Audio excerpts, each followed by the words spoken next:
সিংহর সাথে তো পুরুষের তুলনা হতে পারে না। তো একটা সিংহর লেজ আছে, দাঁত আছে, কিশোর আছে, পুরুষের তো ওসব কোনো কিছু নাই। তাহলে সিংহর সাথে পুরুষের তো তুলনা অবাস্তব। যদি তুলনা অবাস্তব হয় তাহলে এটা উপমিত কর্মধারায় এবং দুইটা পদের ভিতরে অমিল রয়েছে।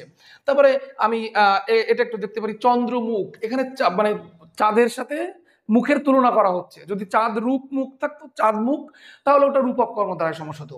তাহলে এই চন্দ্রের সাথে মুখের তো একটা বড় ব্যবধান, তাহলে এটা অমিল এবং তুলনা অবাস্তব। এ কারণে এটা উপমিত কর্মধারায়। তাহলে এটা দেখেন, শঙ্খ ধবল, শঙ্খের রং সাদা, ধবল তো সাদাই, তাহলে সাদার সাথে সাদার তুলনা এবং দুইটা পদের ভিতরে মিল রয়েছে এবং তুলনা বাস্তব, তাহলে এটা উপমান কর্মধারায় সমাস। তাহলে তুলনা বাস্তব থাকলে উপমান কর্মধারায়, তুলনা অবাস্তব থাকলে উপমিত কর্মধারায় সমাস। বাণী জব কোচিং এর পক্ষ থেকে আমি ভিক্টর আপনাদের সবাইকে আমার আজকের ভিডিওতে স্বাগত জানাই। আমি আজকে অত্যন্ত গুরুত্বপূর্ণ একটা টপিক নিয়ে আলোচনা করব।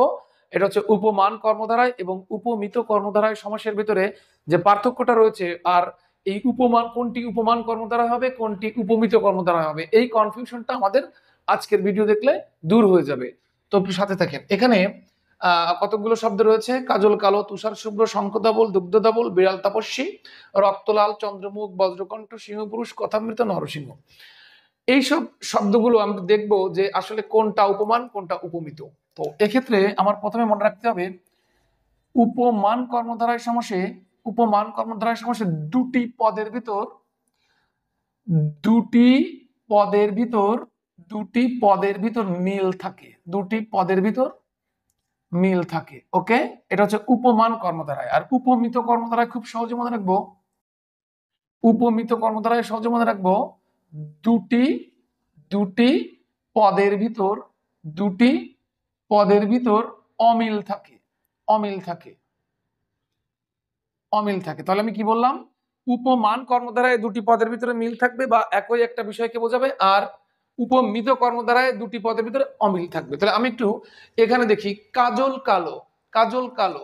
তো আমি একটু দেখি, কাজলের রং কালো, কাজলের রং কালো এবং কালো কিন্তু কালো। তাহলে এখানে কালোর সাথে কালোর সাথে কালোর তুলনা, কালোর সাথে কালোর তুলনা, কালোর সাথে কালোর তুলনা, অর্থাৎ দুটি পদের ভিতরে মিল থাকে। একটু এখানে মনে রাখবো, তুলনা, তুলনা বাস্তব বোঝাবে, তুলনা বাস্তব, তুলনা বাস্তব কিসে? উপমান। আর তুলনা অবাস্তব উপমিত, তুলনা অবাস্তব, অবাস্তব, এটা একটু মনে রাখবেন। তাহলে কালোর সাথে কালোর তুলনা এবং এটার সাথে এটার মিল রয়েছে, তাহলে এটা উপমান কর্মধারায়, উপমান কর্মধারায়, উপমান কর্মধারায়। তুষার শুভ্র, তুষারের রং কি? তুষারের রং হচ্ছে সাদা, আর শুভ্র মানে তো সাদাই।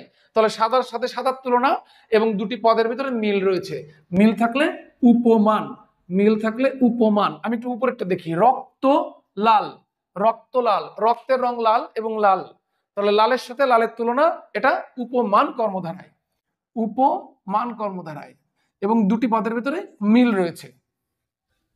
পরেরটা একটু দেখি, চন্দ্রমুখ, চন্দ্রমুখ। এখানে চন্দ্র মানে চাঁদ, চাঁদের সাথে মুখের একটা তুলনা করা হচ্ছে। চাঁদের সাথে মুখের কোনো তুলনা হয় না, চাঁদের রূপের সাথে মুখের তুলনা, মুখের রূপের তুলনা করা যায়।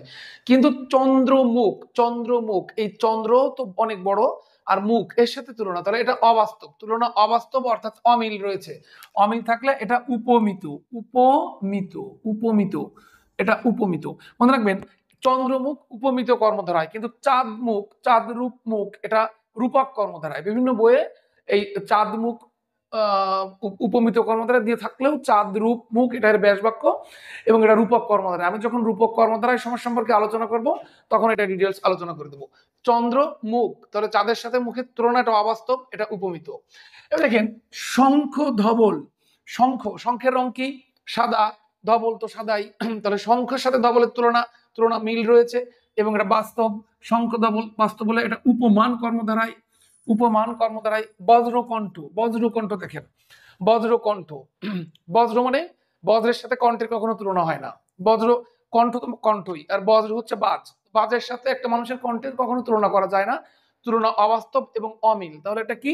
এটা উপমিত কর্মধারায়, উপমিত কর্মধারায়। আশা করি বুঝতে পারতেছেন। দুগ্ধ ধবল, দুগ্ধ ধবল, দুগ্ধধবল, দুধের রং কি? দুধের রং সাদা, এবং ধবল, ধবল তো ধবলই সাদা।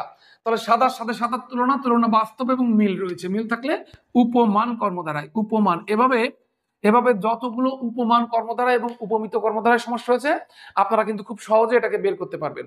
এবার দেখেন বিড়াল তপস্বী, বিড়াল তপস্বী।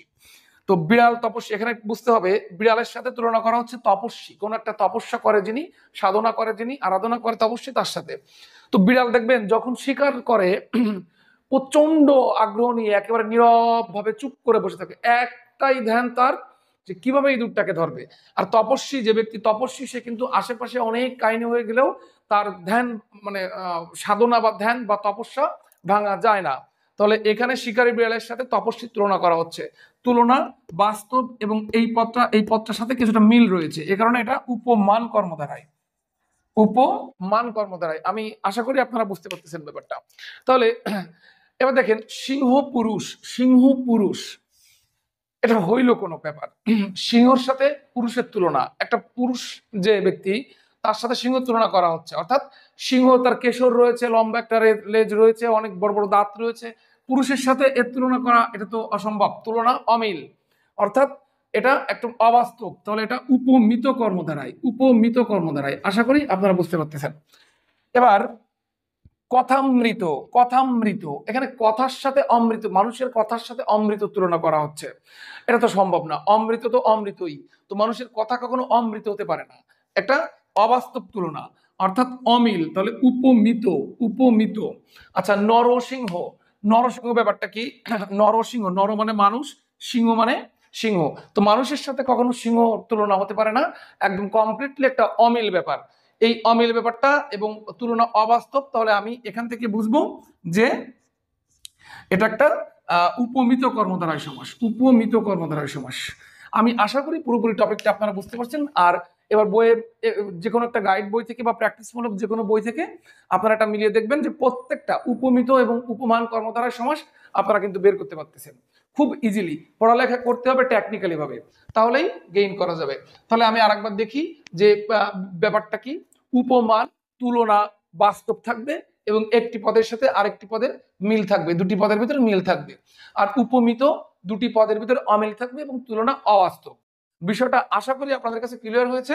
তো এরপরে উপমিত এবং উপমান কর্মধারায় সম্পর্কিত যে সমস্যাগুলো রয়েছে আপনাদের আর সমস্যা হবে না। তো আজ এ পর্যন্ত, পরের দিন কোনো একটি ভিডিও দেখা হবে বাণী জব কোচিং ও বাণী এডুকেশনের পক্ষ থেকে। আমি ভিক্টর, আপনাদের সবাইকে ধন্যবাদ জানাই।